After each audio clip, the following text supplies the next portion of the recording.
All right, let's talk about money.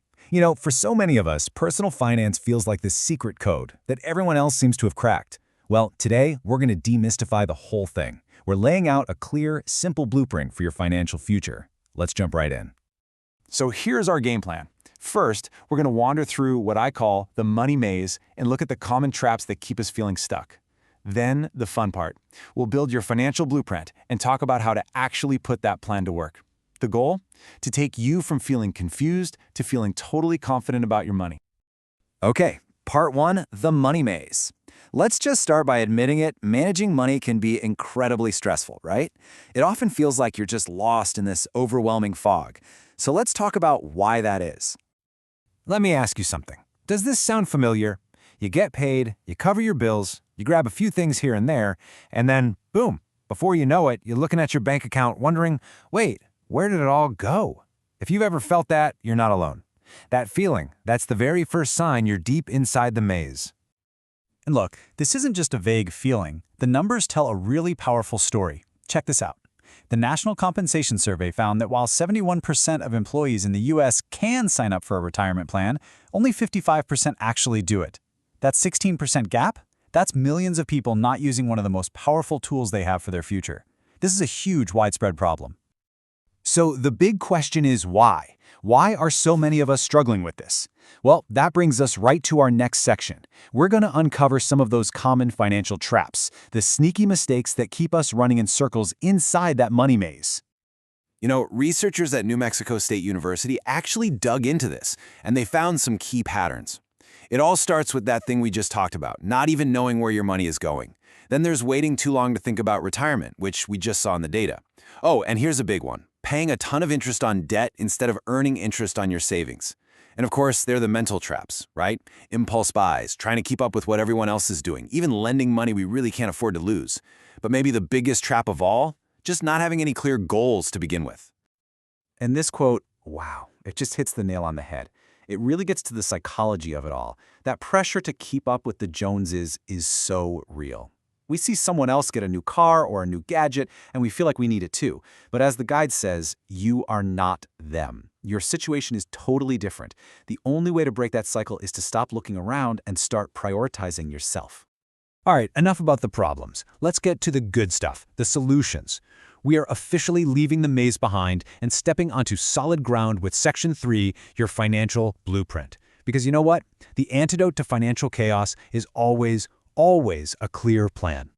So what does a real plan even look like? Well, it's basically a 5-step process, and it's not as scary as it sounds. First, you assess. You just figure out where you are right now. Then you set goals. You have to give your money a job to do. Third, you create the plan. That's your roadmap. Number 4, and this is the tough one, is execution. You got to actually do it. And finally, you monitor. You just check in every so often to make sure you're still headed in the right direction. That's it. And if you're thinking, okay, that's great, but where do I even begin with creating a plan? Here's a super popular and easy place to start. It's called the 50-30-20 budget. It's so simple. 50% of your take-home pay goes to what you need, like rent and groceries. 30% is for what you want, like hobbies or going out to eat. And the most important part, a solid 20% goes straight to savings and paying down debt. It's a fantastic, simple framework you can literally start using today. Now, making a plan on your own is an awesome first step.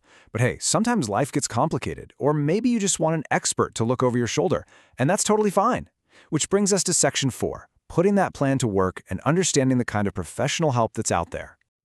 So you're probably going to hear two big terms thrown around: financial planning and wealth management. And you got to know, they are not the same thing. Think of it like this. Financial planning is for pretty much everyone. It's focused on hitting specific goals, like budgeting for a house or saving for retirement. Wealth management, on the other hand, is usually for people with a lot more assets. It takes a huge, holistic view of everything: investments, tax strategies, estate planning, the whole shebang. Knowing the difference helps you find the right person for the job. And if you do decide to get help, there is one term, one phrase you absolutely have to know. It's fiduciary duty. A fiduciary has a legal and ethical duty to act in your best interest. Not their best interest, not their company's best interest, yours. It means they have to put your financial well-being first, period. Always, always ask an advisor if they're a fiduciary. It is a non-negotiable deal breaker. And that brings us to our last section, the really exciting part where it all comes together. Because once you have a plan in place, whether you built it yourself or got some help, you get to shift your mindset. You're no longer just trying to survive month to month, you're actively building your future. This image, it just says it all, right? You start with these small, consistent actions. A little bit of savings here, an extra debt payment there, and with a solid plan as your foundation, all those little things start to compound. They build on each other, and they grow into something really significant over time. That is the magic of having a blueprint. And in the end, that's what this is really all about. Getting a handle on your finances isn't about being restrictive or saying no to everything. It's about planting seeds. It's about being intentional today with your budget, with your savings, with your investments, so that you can grow a secure, thriving, and prosperous future for yourself tomorrow. So, we'll leave you with this final thought. Your financial future, it is not set in stone. It's an unwritten story, and guess what? You're holding the pen. You don't have to write the entire book in one sitting, but you can write the first sentence today. Maybe it's just tracking your spending for the rest of the day. Or maybe it's finally opening that email about your work's retirement plan. So the only question left is, what's that first chapter you're going to write going to be?